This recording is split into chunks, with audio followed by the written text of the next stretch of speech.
Hi guys, good morning. எனக்கு இன்றைக்கி very bad morning. Early மார்னிங்கிறே எந்திரிச்சேன். பார்த்தா பாத்திரம் எல்லாமே சைடில் இருந்துச்சு. நேற்று நைட்டு என் ஹஸ்பண்ட் க்ளீன் பண்ணியிருப்பாங்கன்னு நினச்சேன். சவுண்டெல்லாம் கேட்டுச்சு. ஆனால் காலையில் எந்திரிச்சு பார்த்தா அவங்களும் ஒதுக்கி தான் வச்சுருப்பாங்க போல், க்ளீன் பண்ணலை. ஸோ எனக்கு உடம்பு வேறு இன்றைக்கி சரியில்லை. ஸோ பார்த்தோன்னே சரியான இரிட்டேஷன் மார்னிங்கு. இந்த மீம்ஸ்லாம் காட்டுற மாதிரி அம்மா ஆனதுலேருந்து இந்த காலையில் இந்த உடம்பு சரியில்லாதப்போ எந்திரிச்சு நிறைய வேலை பார்க்குறது ஒரு ஹேபிட் ஆகிடுச்சு இப்போலாம்.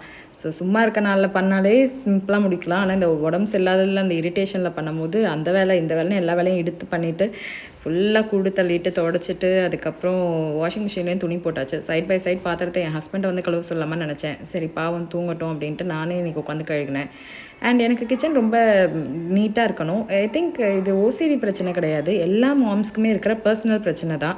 கிச்சன் நீட்டாக இல்லைனா ஏதோ ஒரு பயங்கர இரிட்டேஷன். அந்த கிச்சனுக்குள்ளே போய் குக் பண்ணவே ஒரு ஒரு ஒரு சாட்டிஸ்ஃபேக்ஷன் ஃபீலே வராது. அது எல்லா மாம்ஸுமே ஃபீல் பண்ணியிருப்பீங்க. எல்லா உமன்ஸுமே, மாம்ஸ் மட்டும் கிடையாது, வீட்டில் ஒர்க் பண்ணிகிட்ருக்க எல்லா வீட்டில் இருக்கிறவங்களுக்குமே ஃபீல் ஆகும். அந்த வேலை பார்த்துட்டு இருக்கும்போதே அந்த அடுப்பில் நான் ஆல்ரெடி சொல்லியிருந்தேன் கேஸ் இல்லாதனால அடுப்பில் சமைக்கிறோன்ட்டு. அது ஐ திங்க் அதனால தான் டஸ்ட்டு வீட்டில் அதிகமாக பரவுதுன்னு ஒரு பர்சனல் ஃபீலுமே இருக்குது.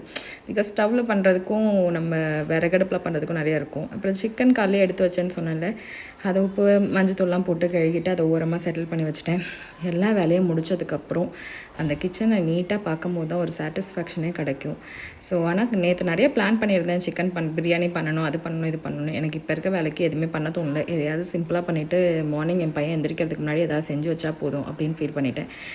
பட் மனசே கேட்கல. சரி ஓகே, க்ளீனிங் முடித்த கையோடு வந்துட்டு எனக்கும் என் ஹஸ்பண்டுக்கும் வந்துட்டு பெப்பர் சிக்கன் பண்ணியாச்சு. இது வந்து பேச்சுலர்ஸ் சிக்கன்னு சொல்லுவாங்க. வெங்காயம், தக்காளி, பச்சை மிளகா, அப்புறம் பெப்பர், கொஞ்சம் மஞ்சத்தூள், மிளகாத்தூள், அதுக்கப்புறம் what ever masala you wanted for the taste அதை நீங்கள் ஆட் பண்ணிவிட்டு அந்த தண்ணியிலே வேக வைக்கும் போது அது நல்லா கிரேவி மாதிரி வந்துடும். எங்களுக்கு ரைஸ் வடிச்சாச்சு. அப்புறம் பையனுக்கு வந்துட்டு கொஞ்சமாக பிரியாணி செய்யலாம் அப்படின்னு தோணுச்சு. பாஸ்மதி ரைஸில் இல்லை, இந்த ரைஸ் இருக்கும், சின்ன ரைஸ் இருக்கும்ல, அதில் பண்ணிடலான்ட்டு. அப்புறம் அவங்களுக்கு மார்னிங் ஜூஸ் போட்டு குடிச்சிட்டு அம்மான்னு கூப்பிட்டுட்டே இருந்தாங்க. பார்த்தீங்கன்னா அவங்களுக்கு விளையாடணுன்ட்டு அப்புறம் வீடு கட்டி விளையாடிட்டு இருந்தாங்க. ஃபைனலி இன்றைக்கி காலையில் உள்ள breakfast and also lunch ready ஆகிடுச்சு. பட் ஹோம் மேக்கர்ஸை we need to really appreciate. Thank you for வாட்சிங். Subscribe and watch.